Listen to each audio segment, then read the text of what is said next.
You've no doubt heard of Project 2025. Have you ever heard about Project Esther? It's supported by the Heritage Foundation. That might tell you all you need to know, but I think a deeper dive might really illuminate the viciousness of this latest diatribe by the far-right Heritage Foundation. We turn now to a new report in the New York Times that takes a deep dive into Project Esther, a policy blueprint from the far-right Heritage Foundation, best known for creating Project 2025.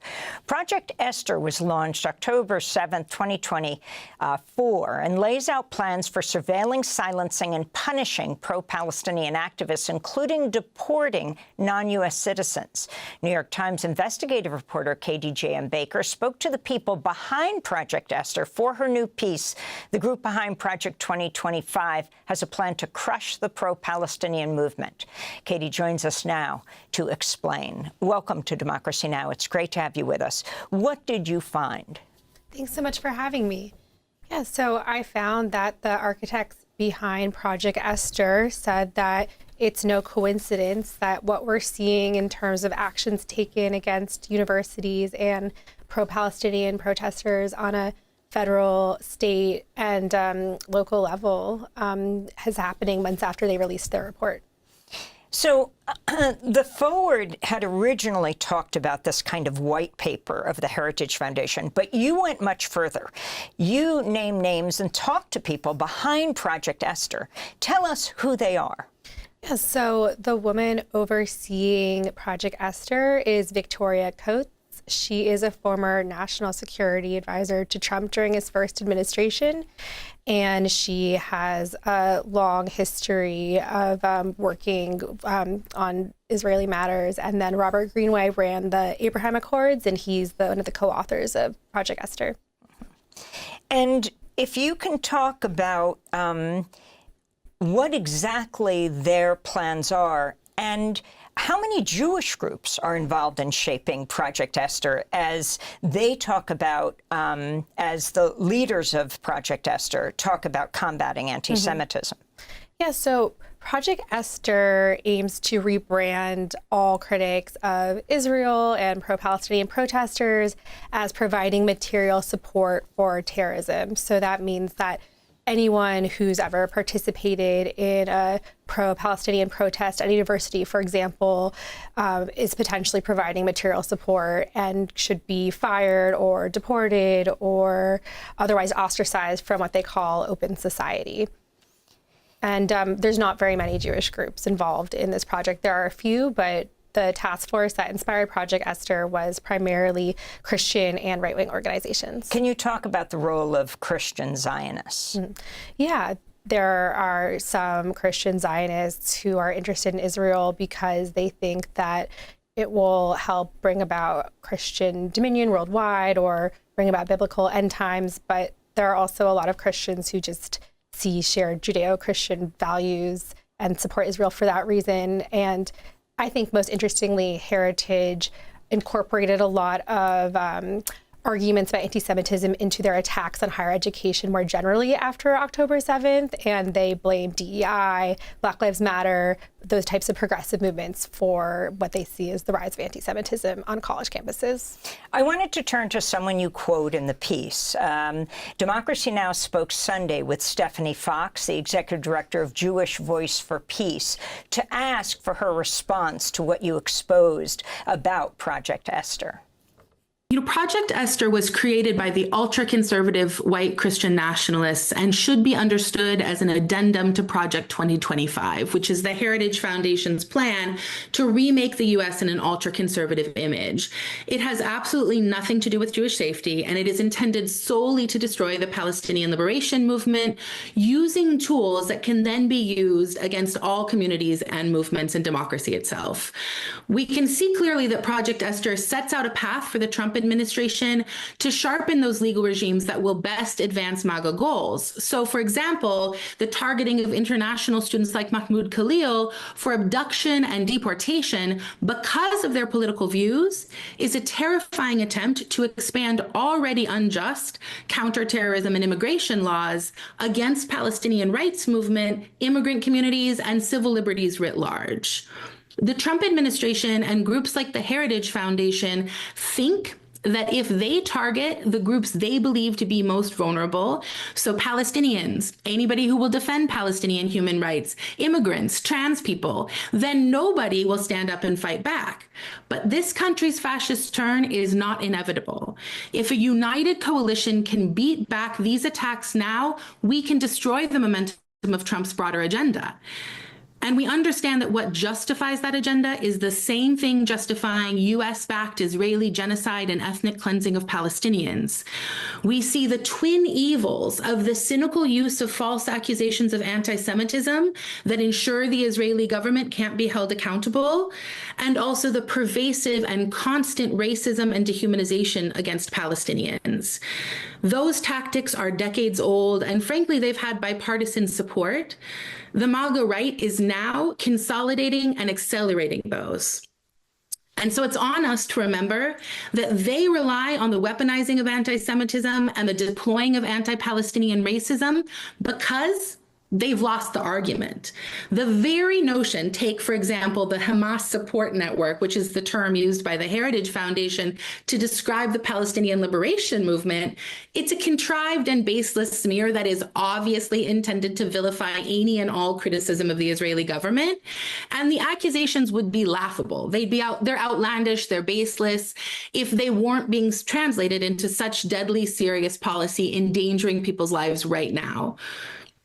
But there are millions of people, including the majority of Americans and a growing and massive number of Jews, who want to see a stop to the Israeli genocide of Palestinians, who are outraged at our tax dollars being used to murder and starve tens of thousands of children, and who want the US and Israeli government held accountable for their crimes against humanity. And it's in the face of these repressive attacks that our only option is to be bolder, clearer in defense of Palestinian life every single day, and to be demanding justice, equality, and freedom for all people, no exceptions. That's Stephanie Fox, Executive Director of Jewish Voice for Peace. One of the groups that Project Esther identifies, as she refers to it, as a Hamas support organization, HSO. Also, they refer to HSN's Hamas Support Network. If you can talk more about that label. Yeah, so Project Esther focuses on anti-Zionist groups such as Jewish Voice for Peace, but they aim to go much more broader than that. So there's a whole network, according to them, that includes not just those groups, but large nonprofits like the Tides Foundation, George Soros as a mastermind on top of this pyramid that they showed in pitch decks to potential donors. Then, of course, there's colleges and universities that are harboring these organizations, members of Congress, senators, the media, really anybody, like I said before, who has criticized Israel or participated in any sort of pro-Palestinian activity. How has the Trump administration begun to fulfill some of the objectives outlined by the Heritage Foundation's Project Esther? So I want to be clear that the Trump administration would not speak with me for this story, and Heritage says it could just be a coincidence that they don't know if they're actually following the blueprint. But according to my analysis, the Trump administration and other Republicans have called for more than half of the actionable goals in Project Esther, or they appear to have called for them at least. And so I think it's worth looking at the document in full to have an idea of what else we might see coming down the line. You write in the piece, Project Esther's architects envisioned outcomes that at the time might have seemed far-fetched. Now, 4 months after Trump has taken office, Heritage Foundation leaders are taking an early victory lap.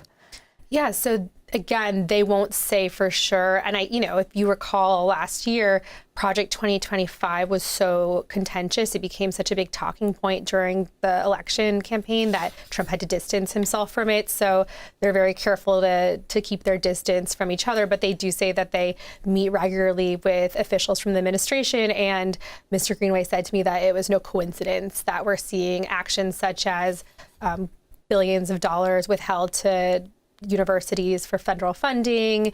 We're seeing calls to monitor the social media of immigrants for quote unquote anti-Semitic activity. We're seeing the attempts to deport people who have criticized Israel or argued for Palestinian rights. And so all of that is very clearly laid out in Project Esther. And what Republican lawmakers are involved in formulating the objectives of Project Esther? I think there's a really broad brush. You see people in the administration, Republicans in Congress. It's really hard to just pick one or two because it's really widespread. Well, I want to thank you for being with us. The response of Project Esther to your report, the Heritage Foundation people behind it? I haven't heard from them, but I think they're very explicit that this is what they're doing. They hadn't commented publicly before this, and I really had to bug them for a while to get them to comment. But this is all laid out online, and it has been for months. Well, I want to thank you for being with us. We'll certainly link to your report in the New York Times. The report headlined, "The Group Behind Project 2025 Has a Plan to Crush the Pro-Palestinian Movement." I want to thank Katie J.M. Baker, author of that article in the New York Times. As we wrap up this segment, we're going to turn to the final comments of Dr. Noor Abdullah. She spoke on Sunday night at the People's graduation for Columbia University. It was a gathering of hundreds of people allied with the students who were involved with protesting at Columbia University over the last year. Dr. Noor Abdullah, who is a dentist here in New York, gave birth to the couple's first child, Dean, last month. She held her child wearing a graduation cap that had a Palestinian flag on it as she accepted a diploma on her husband, Mahmoud Khalil's behalf. She addressed the crowd. I'd like to end by reading a statement from Mahmoud that he wanted me to share with you all. "Thank you for holding me in your hearts today. It has been 2 months since I was taken from my family and from you, detained simply for speaking the truth about Palestine. Columbia University, the place where we sought knowledge, justice, and truth, chose silence instead of solidarity. It failed me, but you didn't. You showed up. You reminded me that while institutions may abandon us, the people never will. Today, I want to say congratulations. You've made it through, perhaps not with degrees, but with your voices, your integrity, and your compassion intact. I'm endlessly proud to be among you, and I carry your love with me every day. Please keep carrying mine. And thank you all." That was Dr. Noor Abdullah. At the end of the event, graduates lined up. They're actually graduating this week from various schools at Columbia University to receive their diplomas. And projected on the back of the stage, the church on the Upper West Side, was a diploma for Mahmoud Khalil, also for Dr. Noor Abdullah, and for their baby, who Mahmoud Khalil has never seen. Thank you for watching.